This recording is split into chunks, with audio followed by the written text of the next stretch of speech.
बिहार सरकार के पंचायती राज मंत्री और उपेंद्र कुशवाहा के बेटे दीपक प्रकाश का मंत्री पद खतरे में आ गया है।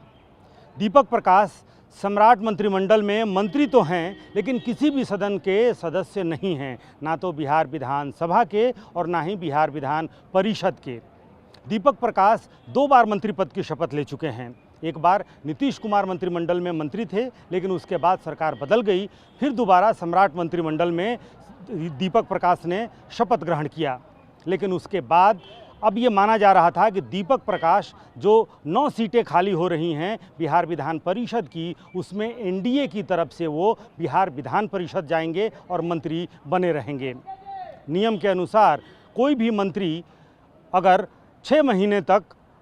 ऐसे रह सकता है अगर वो किसी सदन का सदस्य नहीं है, लेकिन 6 महीने के अंदर उसे दोनों सदनों में से किसी सदन की सदस्यता ग्रहण करनी पड़ती है। लेकिन अब चूँकि दीपक प्रकाश विधान परिषद में एनडीए के प्रत्याशी नहीं बनाए गए हैं, आज नामांकन दर्ज करने की आखिरी तारीख समाप्त हो गई है और उसके बाद भी दीपक प्रकाश ने अपना नामांकन दर्ज नहीं किया है, जबकि एनडीए की तरफ से सभी 9 उम्मीदवारों ने अपने नामांकन दर्ज कर लिए हैं। 4 जेडीयू खेमे से, जबकि 4 बीजेपी की तरफ से और 1 रामविलास पासवान चिराग पासवान की पार्टी एलजेपी-आर की तरफ से अशरफ अंसारी ने भी नामांकन दर्ज किया है। अब सबसे अहम ये है कि बिहार सरकार के मंत्री दीपक प्रकाश का क्या होगा। क्या दीपक प्रकाश अगले और 5 महीने तक, चूँकि उनकी मंत्री पद की शपथ लिए लगभग 1 महीने हुए हैं, क्या वो अगले 5 महीने तक मंत्री बने रहेंगे या फिर इस्तीफा देंगे? क्या उपेंद्र कुशवाहा एनडीए के हिस्सा बने रहेंगे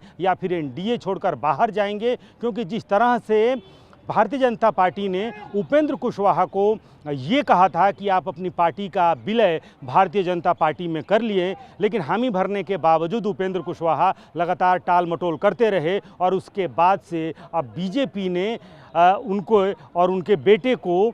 उम्मीदवार नहीं बनाया है विधान परिषद का। हालांकि उपेंद्र कुशवाहा को राज्यसभा भेजने में बीजेपी की बहुत अहम भूमिका थी और कुछ महीने पहले उपेंद्र कुशवाहा को बीजेपी राज्यसभा भेज चुकी है। लेकिन अब चूँकि ये तय माना जा रहा था पहले से कि जिस तरह से जेडीयू कोटे से नीतीश कुमार के बेटे निशांत कुमार एनडीए के उम्मीदवार जेडीयू के उम्मीदवार होंगे और मंत्री बने हैं, निशांत कुमार भी, नीतीश कुमार के बेटे निशांत कुमार भी किसी भी सदन के सदस्य नहीं हैं, लिहाजा नियमानुसार उन्हें भी किसी न किसी सदन की सदस्यता लेनी होगी और आज उन्होंने जेडीयू प्रत्याशी के रूप में नामांकन अपना दर्ज किया है। तो निशांत कुमार तो उनकी मंत्री पद उनका बचा रहेगा क्योंकि वो विधान परिषद के सदस्य बन जाएंगे, लेकिन खतरा मंडरा रहा है उपेंद्र कुशवाहा के बेटे दीपक प्रकाश के मंत्री पद पर, क्योंकि ना तो वो विधानसभा के सदस्य हैं और ना ही अब बिहार विधान परिषद के सदस्य फिलहाल बन पाएंगे। जब 10 सीटों पर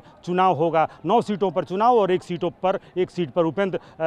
पर उपचुनाव, जो कि नीतीश कुमार के इस्तीफे के बाद खाली हुआ है। तो इस वक्त बिहार की सबसे बड़ी सियासी खबर यही है कि एनडीए में सब कुछ ठीक नहीं है। हालांकि उपेंद्र कुशवाहा की पार्टी के विधायक माधव आनंद ये कह रहे हैं कि एनडीए में सब कुछ वेल है, ऑल इज़ वेल है, लेकिन जिस तरह से कल पार्टी की